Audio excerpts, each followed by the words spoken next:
शानदाना साहिबा, एफबीआर के मसाइल भी बहुत हैं। मसलन 10 माह के आदाब में से 380 अरब रुपए कम टैक्स इकट्ठा किया आपने।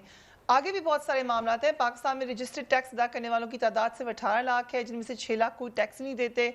माहिरीन के मुताबिक पाकिस्तान में टैक्स अदा करने वालों की तादाद 4.5 करोड़ के करीब होनी चाहिए। एफबीआर में बड़े पैमाने पर करप्शन के इल्जामात भी सामने आते रहे हैं। टैक्स अदा करने वालों की हौसला शिकनी करते हैं, उन्हीं को बार बार टारगेट करते हैं। वज़ीर आज़म इमरान खान कह चुके हैं कि एफबीआर में इस्लाहात से 8,000 रुपए टैक्स इकट्ठे हो सकते हैं। वो ये भी कह चुके हैं कि जब एक ऑनेस्ट लीडरशिप आएगी तो लोग खुद ही टैक्स देंगे। ये वाला तो मफरूज़ा ही साबित हुआ है आपका स्टेटमेंट।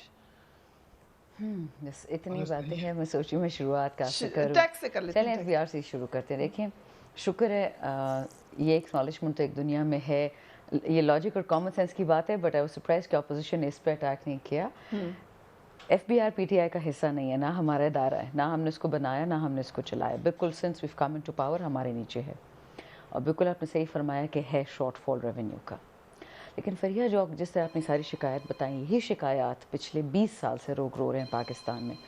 आपने कैपिटल फ्लाइट को तो सुना होगा, आपने कभी ये नहीं सुना होगा कि जी कोई गोरे पाकिस्तान से बाहर जो रह रहे हों या दुबई में रह रहे हों, पाकिस्तान में आके बिजनेस सेटअप करते हैं। यहीं से जा रहा होता है सब कुछ। पाकिस्तानी भी यहाँ से जा रहे हैं, आपका ब्रेन ड्रेन भी यहाँ से हो रहा है, सब कुछ यहीं से हो रहा है।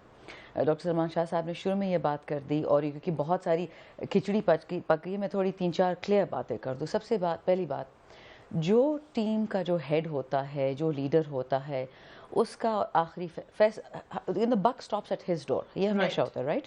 Ultimate responsibility. आपने देखा होगा कि पिछले कुछ दिनों में डार साहब ने अपने यूट्यूब चैनल खोल लिया है और ये सफाइयाँ कर रहे हैं।